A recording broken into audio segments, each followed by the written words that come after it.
taking steps to increase rural incomes. The farmers of Gujarat are leading the way in exploring new innovative techniques to supplement their wages. In a village near Bharuch in Gujarat, one such farmer decided to grow chandan trees for the first time, and his determination and hard work paid off, taking his dreams to new highs. Here's how. About 70 kilometers from Surat, in a small village called Alwa, when Alkesh Patel decided to start something new while farming, it wasn't an easy start. In 2003, the government allowed farmers to grow chandan on their land, but the risks with the new crop held many back. But not Alkesh. He planted 1,000 chandan trees on 5 acres, but the first crop didn't work. Help came from the Agricultural Research Institute, who worked with Alkesh to find a solution. शुरू में जब मैं पौधा लगाता था तो 10 में से मान लो एक भी नहीं बचता था।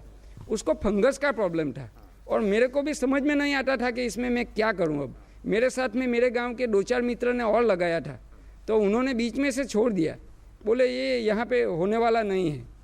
तो इस दरमियान में जो वो साइंटिस्ट यहाँ पे आए गाँव में कृषि महोत्सव में, और उनको यहाँ पे लाए, तो उन्होंने लेबोरेटरी करके मेरे को बताया कि अल्केश भाई ये करना है।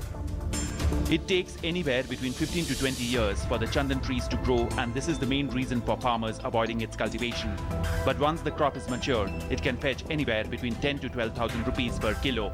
In just a few years, Alkesh has turned his fortune around to become a crorepati. The state government has taken the onus to sell and export the chandan grown in the state.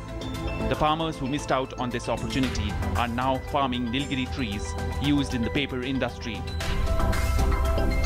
अभी यहाँ पे ज़्यादातर cotton और गन्ना चल रहा है, और उसके बाद में नीलगिरी चल रहा है। नीलगिरी क्या होता है और क्या काम में आता है? नीलगिरी पेपर मिल में और वो बिल्डिंग मटेरियल में जो टेका यूज होता है उसमें लगता है। Alkesh has been awarded with the Most Outstanding Farmer Award, and he's an inspiration to many in the South Gujarat region. जो दूसरे किसान हैं उसको आप क्या कहना चाहेंगे? आपने तो एक तरीका अपना लिया, और दूसरे लोग कौन सा तरीका अपना सकते हैं? देखो, प्रधानमंत्री जी मैंने सुना है अभी यहाँ पे भी बोल रहे थे, गुजरात में और दिल्ली में भी बोल रहे हैं कि किसान 1/4 हिस्से में वृक्ष डाले। वो बोल रहे हैं। और दूसरी बात है सर कि अगर मान लो सभी किसान चंदन नहीं लगा सकते पूरा खेत में, क्योंकि लॉन्ग पीरियड का ये क्रॉप है, तो मैं क्या बोलूँ कि अगर 100,000 50,000 अगर 10,000 भी एक किसान लगा सकता है तो उसको ज़मीन बेचने का और लड़की की शादी करने की या लड़के को डॉक्टर बनाने में कोई दिक्कत नहीं आएगा।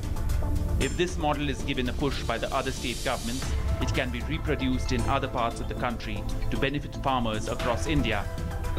Ajay Mishra's report, DD News, Gujarat.